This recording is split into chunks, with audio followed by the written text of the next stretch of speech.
Hello there, I'm Presley, and today I will be going over the events and giving my overall thoughts on episode 16 of the Bleach 1000-Year Blood War.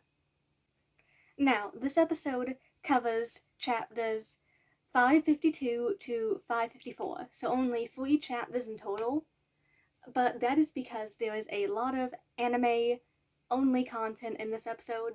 Now, the anime starts off with a new scene of it's switching between the different lieutenants fighting the soldates. We then go over to Basby, where we see what happened in the last episode play out again.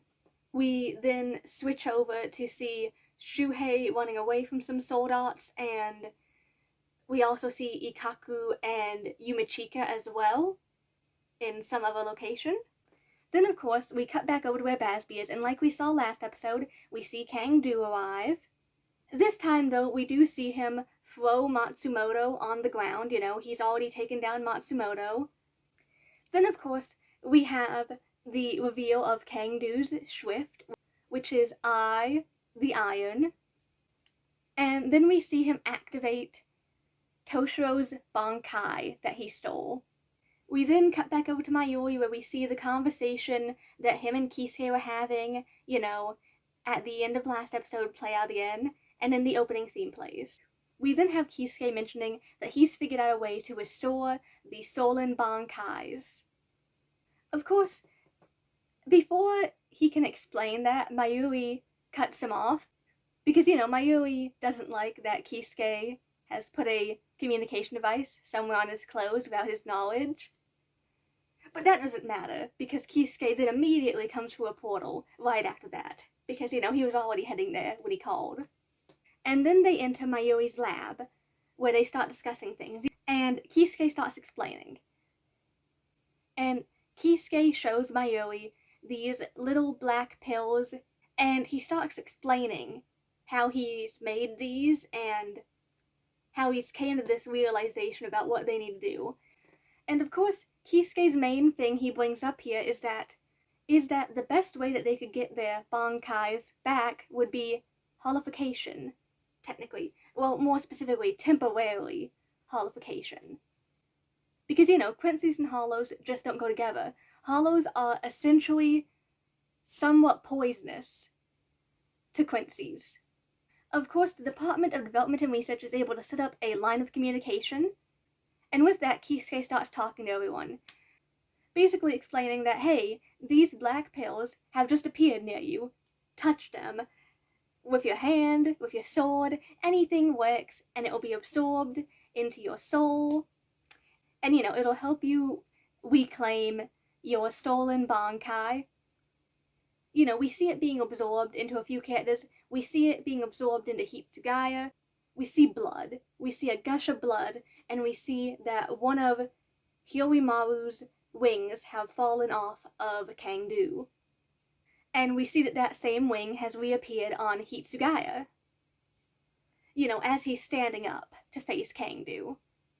We then, of course, cut back over to BG9, where we see him about to just kill Soifon. But Omaida steps in time, he's able to grab Soifon and get far enough away, and to where he's then able to hand Soifon the pill that will restore her stolen Bankai. Then, of course, after, it works and it's restored we see her unleash her Bankai and, send it flying at BG9. We see a massive explosion, obviously.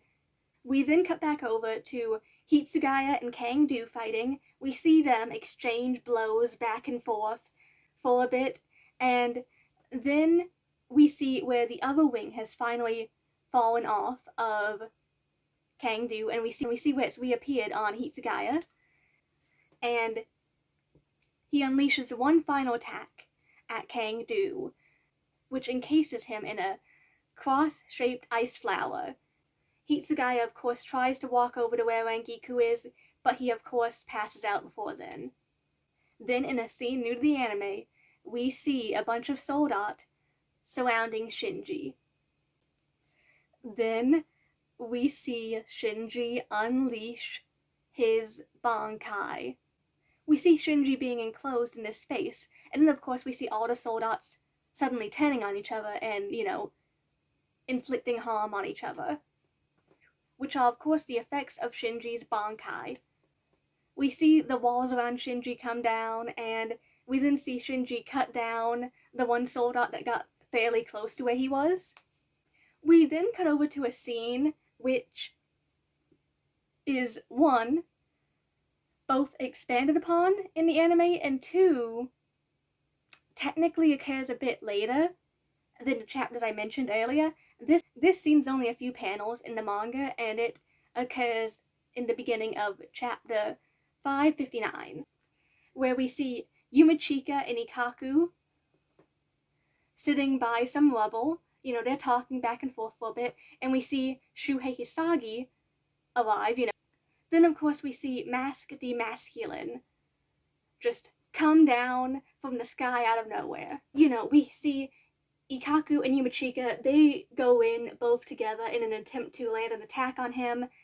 They're knocked back. Shuhei uses the chain from his Shikai to wrap it around Mask the Masculine's arm. We cut over to the group of Stanwitters known as the Bambis. We have Bambietta talking for a bit, thinking she's talking to, the other Stanwitters that are with her, only to realize that, she's the only one there. She gets really frustrated. She starts, making a bit of a scene, Then, of course, Sajin Konomura arrives. He's once again covering his face like he used to, and he also has some armor on under his uniform. But before this can escalate into a fight between the two, Shinji shows up, and he tells Konomura that he can go ahead and go somewhere else because he'll take care of this fight. And as soon as Konomura is gone, we then see Shinji activate his Shikai, Sakanade, and he explains the ability of it, and obviously this is messing with Bambietta, We cut back over to Mask the Masculine, where we see Shuhei using the chains from his Shikai to wrap them around Mask the Masculine in an attempt to, restrain him. And we see him doing this so Ikaku can run forward and attempt to, land a hit on him. We then cut over to Yuhabak and Uryu, and we have them talking for a bit, and then we see it happen. We see several Sternritters activate their Quincy Volstern dish. And the only character we get like a fully clear look at in this form at the moment is Bambietta, of course, back where she's fighting Shinji. However, of course, we see several pillars of light, all throughout the sky. Then the ending theme plays. However, that is once again not the end of the episode because we have another end credit scene.